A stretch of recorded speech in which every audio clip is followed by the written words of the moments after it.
today, what we're going to really focus on is going to be when your foot is toeing off. Okay. And just to be able to give you guys some context in terms of what we should be seeing when the foot hits the ground, so you can get like a basic understanding of what the foot strike should look like when you're coming to or when you are fast, right? When it comes to running as fast as you can. And this isn't something that just happens. This is something you have to build up over a period of time. But what should be happening is your leg should be moving in a horizontal plane. Okay, so we could see with no allows here, he's pulling, his foot is out in front of his hips.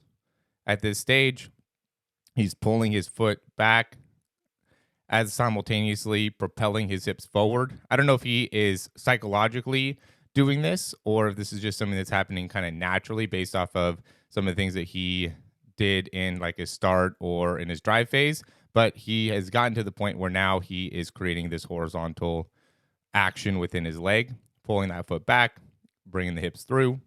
So now he's landing with his foot and as close to underneath the hip as possible. When he's landing, he's going to be somewhat at a neutral foot position, potentially in a slightly pronated foot position, which means that his foot is a little bit more on the inside or his weight's a little bit more on the inside. As the foot strikes the ground, he's going to be absorbing the weight into the more outside part of the foot and trying to keep as much weight forward as he can. Okay, so he's striking with the front part of the foot first.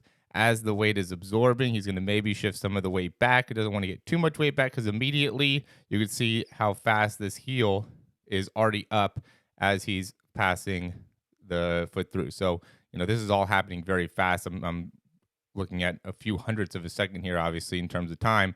And so you can see how much is even happening in just one frame as I'm going through, just to give you an idea of how fast he can't have too much weight back here or else there'd be no way for his heel to be coming up here. So he really doesn't have any weight in his heel at this position. So you could even slightly see a lift off within the heel at this position.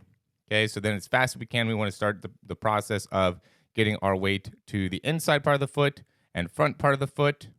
And then as the foot is toeing off, and this is really the main part of the video, what we want to be able to see is a large amount of extension within the foot after toe off, right? So we get to this position, we have the heel up, right? We would not want to see the heel going in or out. We want to be able to see that heel up the best you can. We could have a slight amount of bend in that back knee. I wouldn't say anything above like 10 degrees, right? This would probably be a little bit too much bend here within that back leg. And then as the foot's coming off, we want to be able to see, again, extension happening within the foot, which looks like he's trying to push the foot kind of away from his body. So notice he's here. He has that heel straight up. As he's coming off the ground, that toe has now gone past the heel. So he's actually pushing this way. Okay, in comparison to this, right? So we could see as the athlete's coming off here, we have the toe more right underneath the heel. What that means is we're really not getting any type of forward propulsion. Some of it wants to be kind of forward as well as upward. Ends up being a natural response from this is we're not going to get the same amount of extension within the hip. If we look to see some of these angles here, look at how much more extension we're getting from this one, and then as well as even this one here. Okay, this is going to be flipped, so that's going to be really a 28. And the other one's probably like about 90 like 69, right? Because 90 would be kind of straight down.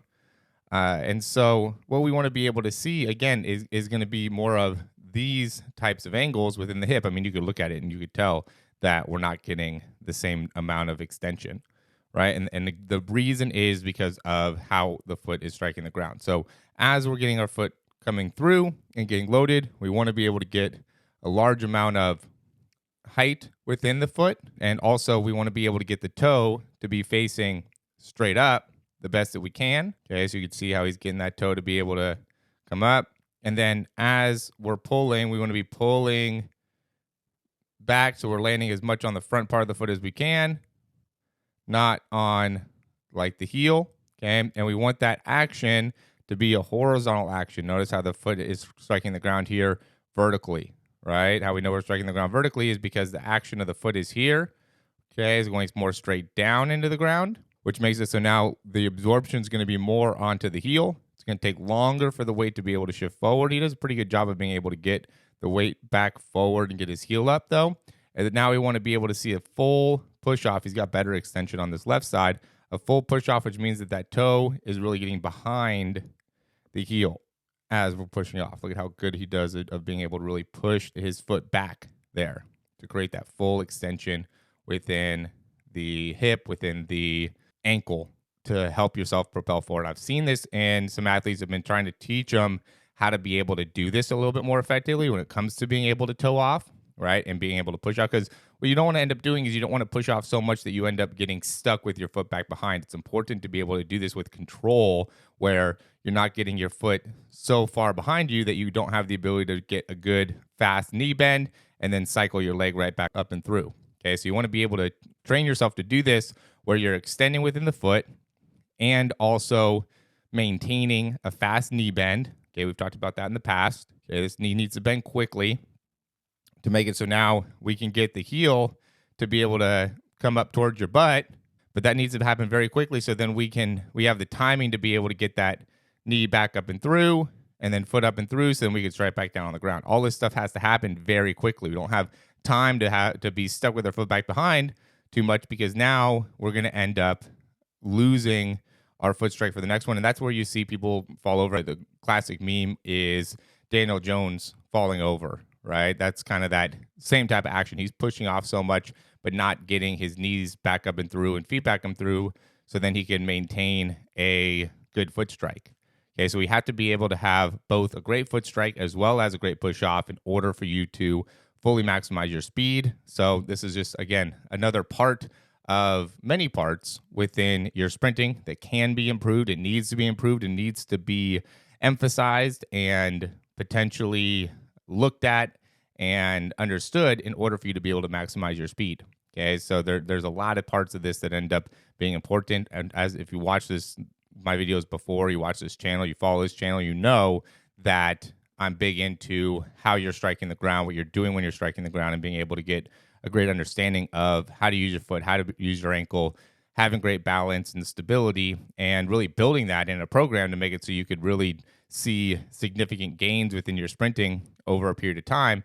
And again, what's important when it comes to this is understanding that it is not going to just be one thing that will end up making it so you can go from average speed to high speeds, but it's also not going to be 50 things, right? It's not always just going to be a ton of strength, a ton of more power, a ton of more, range of motion.